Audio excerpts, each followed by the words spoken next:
नमस्कार दोस्तों, ग्रोथ के स्टोरी यूट्यूब चैनल में आपका दिल से स्वागत है। जिंदगी की सबसे कीमती चीज समय है। समय का चक्र निरंतर चलता रहता है। समय किसी के लिए कभी रुकता नहीं है। समय रेत जैसा होता है, एक बार हाथ से फिसल जाए तो फिर वापस उसे अपनी मुट्ठी में नहीं रख सकते हैं। उदाहरण स्वरूप, अगर कोई व्यक्ति वक्त पर इंटरव्यू ना दे पाए तो वह बेहतरीन मौका किसी और का हो जाता है। समय की अहमियत बड़े बड़ों से नहीं छुपी है।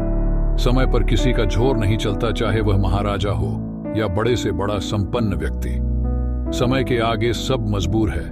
अक्सर व्यक्ति गंभीर समस्या में कहता है, अच्छा होता मैं बचपन में वापस लौट जाता और मेरी कोई समस्या ना रहती।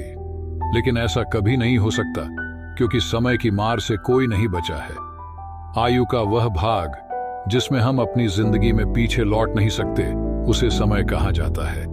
एक बार जो वक्त बीत गया वह वापस नहीं आ सकता। दोस्तों, ऐसा ही महात्मा बुद्ध एक गांव में प्रवचन सुना रहे थे। उन्होंने पास में बैठे लोगों के समीप अपनी मधुर वाणी से सभी को संबोधित करते हुए बता रहे थे कि हर किसी मनुष्य को धरती मां की तरह सहनशील तथा क्षमाशील होना चाहिए।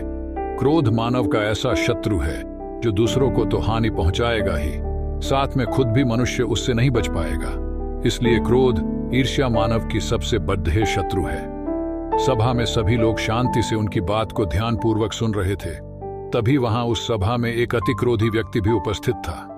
वह पहले तो उनकी बात सुनता रहा, फिर वह अचानक महात्मा जी से क्रोधित होकर बोला। बोलते समय उसका आंखें खून के समान लाल हो रही थी। उसने बोला कि तुम ढोंगी हो, यहां बैठकर लोगों को बेवकूफ बना रहे हो। ये जो भी तुम कुछ कह रहे हो ना, इसको सचमुच करना बहुत मुश्किल है, समझे?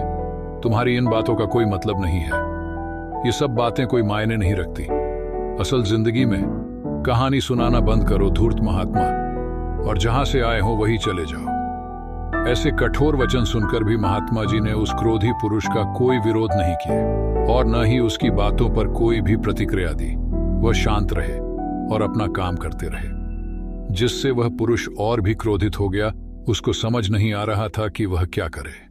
जब देखा कि महात्मा जी शांति भाव में बैठे हैं और अपना काम कर रहे हैं, तब उस व्यक्ति का गुस्सा और बढ़ गया और उस पुरुष ने महात्मा जी के मुंह पर थूक कर चला गया। अगले दिन जब उस व्यक्ति का क्रोध शांत हुआ और उसे अपनी गलती का पछतावा हुआ, तब वह व्यक्ति को अपनी गलती पर पछतावा होने लगा। और फिर उसने सोचा कि उस महात्मा से मुझे माफी मांगनी चाहिए। वह महात्मा जी की खोज में उसी स्थान पर गया जहां महात्मा जी कल प्रवचन दे रहे थे। लेकिन महात्मा जी वहां कहाँ मिलने वाले थे? वह तो अपने शिष्यों के साथ अन्य किसी गांव की यात्रा पर निकल पड़े थे।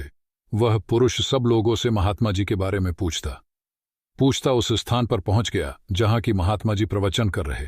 तब उस पुरुष को महात्मा जी के शिष्यों ने उसे उनके पास जाने से रोका। लेकिन महात्मा जी ने अपने शिष्यों को आदेश दिए कि आने दे उस पुरुष को।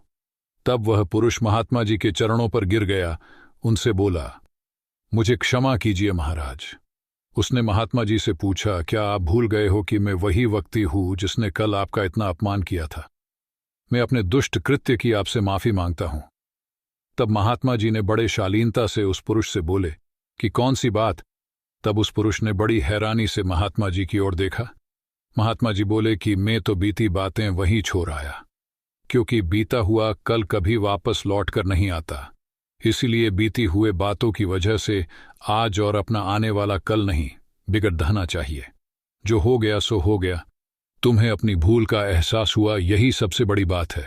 तुम अपनी गलती को मान लिए, सो तुम अब निर्मल हो गए हो। इसलिए कोई भी बात अपने मन में नहीं रखो। अपने आने वाले कल के बारे में विचार करो और उसे सुधारने का प्रयास करो। महात्मा जी की बात सुनकर उस पुरुष के मन का भार हल्का हो गया और उसने महात्मा जी के चरणों को पकड़कर कहा, आज से मैं अपने क्रोध का त्याग करता हूं और धैर्यवान और क्षमाशील होने का प्राण आज से लेता हूं। तो दोस्तों, हमें इस कहानी से यह प्रेरणा मिलती है कि यदि अपने बीते हुए कल की गलती को लेकर हमें वर्तमान में उसका पछतावा न कर, उस गलती को हमें अपने भविष्य में कभी नहीं करना चाहिए। क्योंकि दोस्तों, बीता हुआ कल कभी लौट कर वापस नहीं आता। तो उस गलती का हमें पछतावा क्यों करना चाहिए? तो दोस्तों, अगर आपको महात्मा गौतम बुद्ध की इस कहानी से कुछ सीखने को मिला हो तो अपने दोस्तों के साथ इसे जरूर शेयर करें और साथ में चैनल को सब्सक्राइब जरूर करें। तो चलिए मिलते हैं एक नई वीडियो के साथ। तब तक के लिए अपना ख्याल रखिए। धन्यवाद।